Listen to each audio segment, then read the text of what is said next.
AS Level Biology 9700, Topic 2, Biological Molecules. This is the first video on this topic, and the first slide shows the syllabus of P3.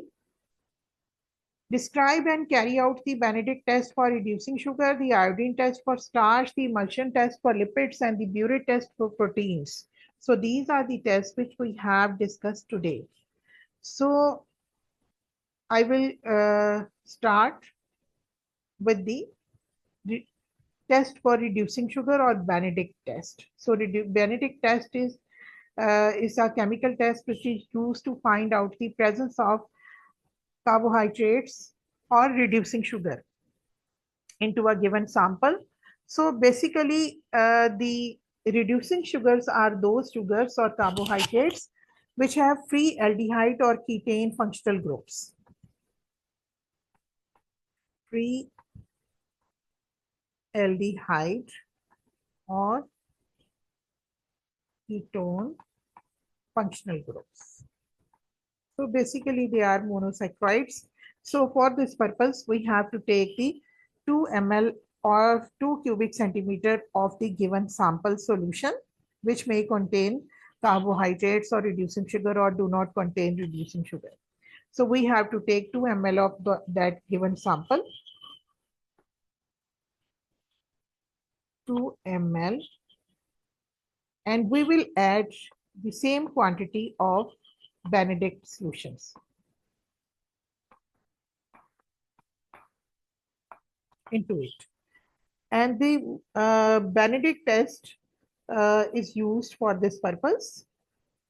So what will happen in this case, in the Benedict test, the copper-2 is an oxidizing agent.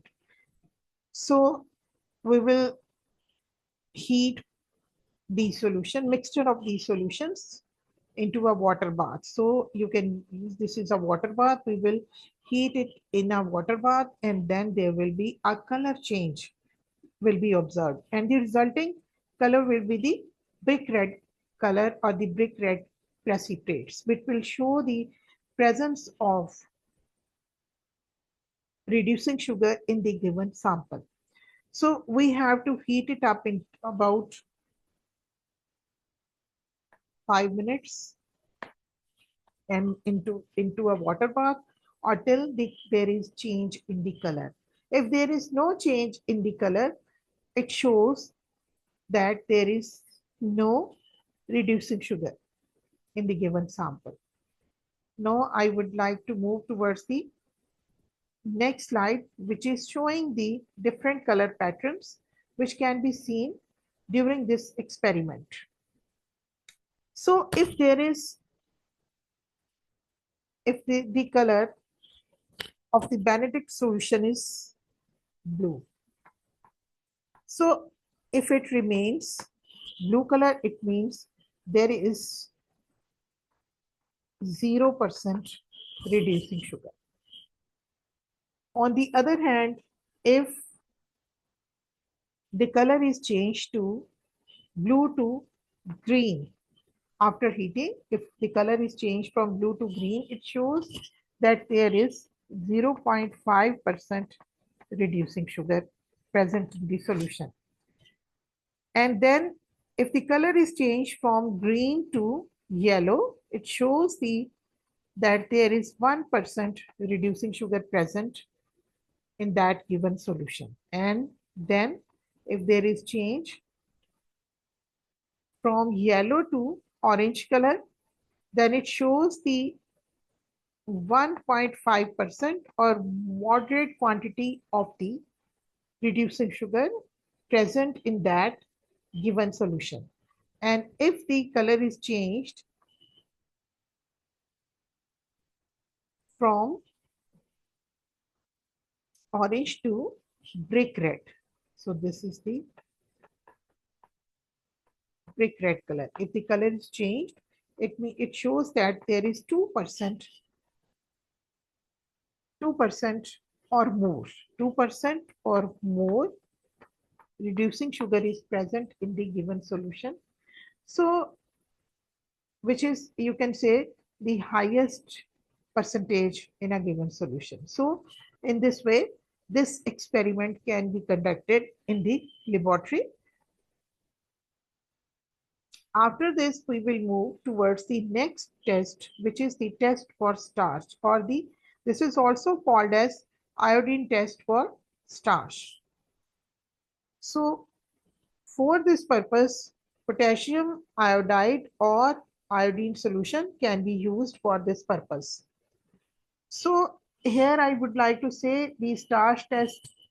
So that is the reason this starch test is also known as the iodine test for starch. So which is very simple and widely used quantitative test to detect the presence of starch in a sample. So it relies on a specific color change that occurs when iodine comes into contact with starch.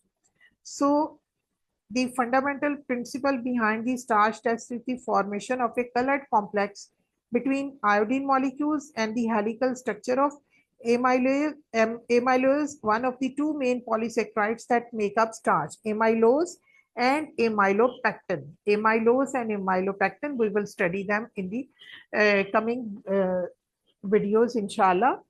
So amylose and amylopectin are there. So color change will take place if we put the iodine on the given solution or the sample. So the given solution can be a potato, it can be bread pieces, or it can be a solution. So this test is used to find out the presence of starch in a given solution or sample. So if we have taken the bread or potato, we will crush them into small pieces. So in this way, the pieces surface area of these pieces will increase.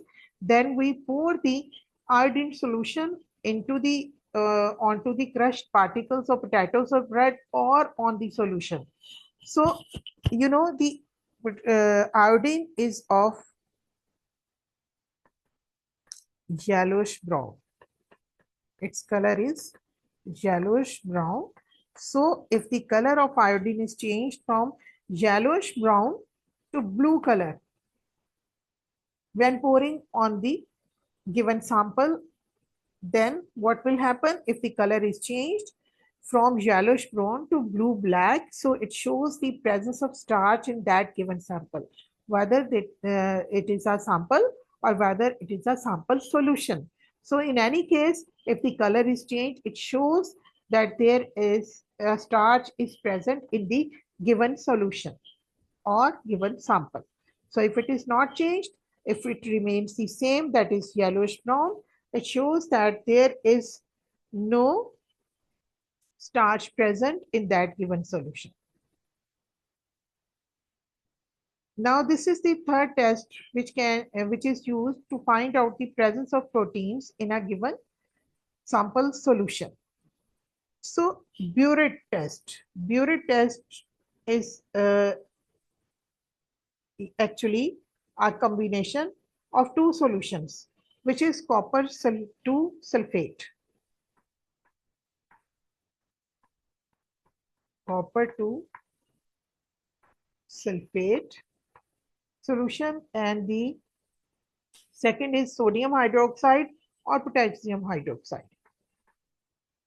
Sodium or potassium hydroxide.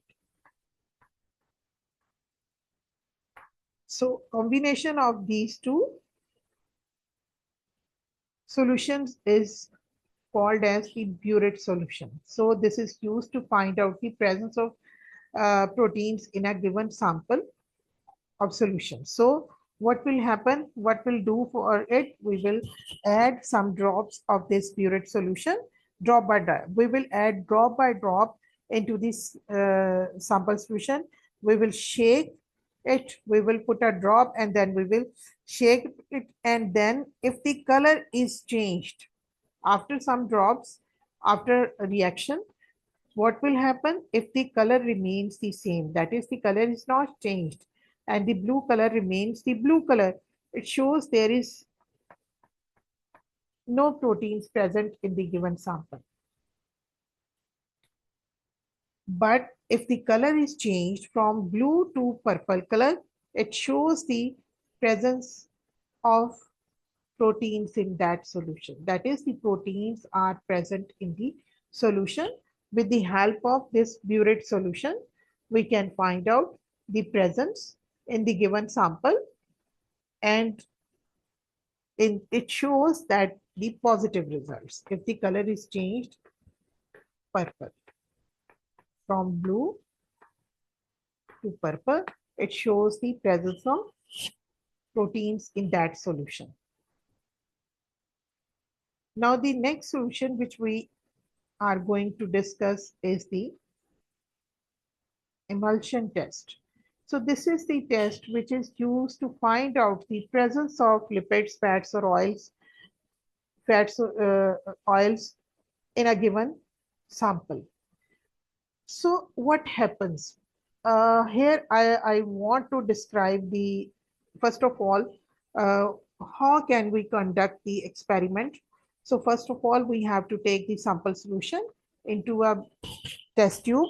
Then we will add ethanol. Then we will add ethanol into it, Then we will shake it. After shaking, we will thorough shake. It will be a thorough shaking. After shaking, we will add some water into it and then some drops. And then if there is a milky appearance,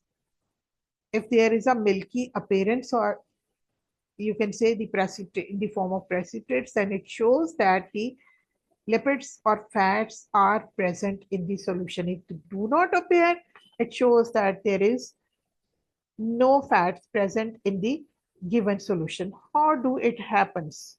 So how do it will happen? I want to explain this. First of all, what happens? So the sample contains, if the sample contains the lipids are there, when we add ethanol into it, it dissolves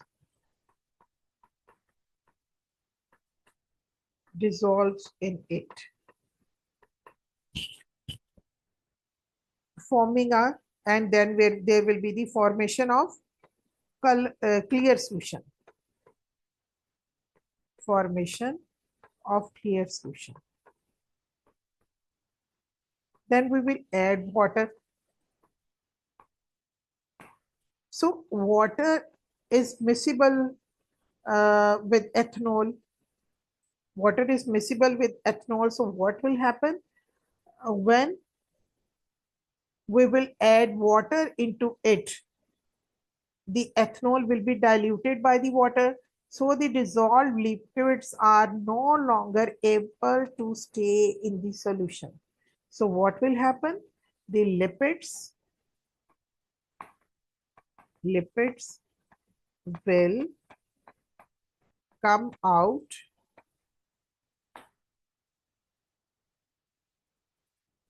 of solution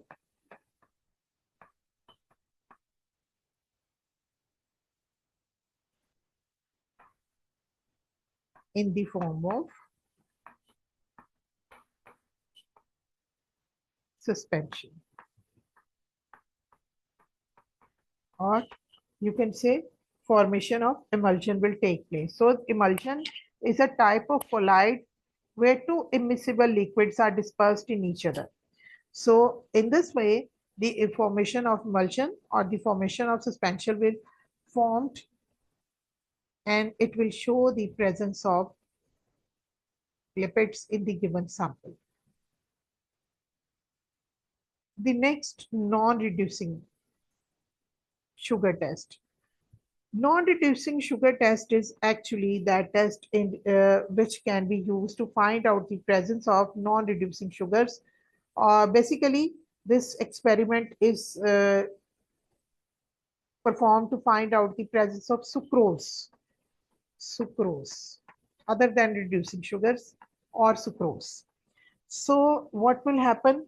First of all, there will be, you can say, the sucrose will be broken down into non-reducing sugars. It will be broken down. How it will be broken down? By adding small amount of dilute acid into the solution. So first of all, we will add small amount of dilute acid into the solution. Then we will boil that solution with dilute acid for about 30 seconds. And then we will allow it to cool. It will take some minutes to cool down. So when it will be cooled down, then we will add small amount of sodium hydroxide. So why we add sodium hydroxide to the solution and shake? Because sodium hydroxide is an alkaline solution, because already by adding HCl, the solution has become acidic in nature. So when it is acidic in nature, we are unable to find the presence of carbohydrates into that solution. So what happens? We will add the sodium hydroxide into it to make it or to neutralize it. So we will add the sodium hydroxide till the bubbles are produced, till the reaction is taking place. So we have to take care of during this process. So when it will become normal, when it will become neutralized, after its neutralization, we will perform the Benedict test by adding the Benedict solution into it. Then we will heat it up. We will add Benedict solution. We will heat it up, and then after heating, there will be changes into the color. That is, the first color will be blue color to other color. You can see the green to yellow to orange, and orange to brick red, as it takes place in the reducing sugar. No, so it means, first of all, the non-reducing sugar test will be conducted, as we have to change that not reducing sugar into reducing sugar. Then we will conduct the Benedict's test on it. So in this way, we can perform these tests in the laboratory. I will also show you the practical performance, inshallah, in the next videos.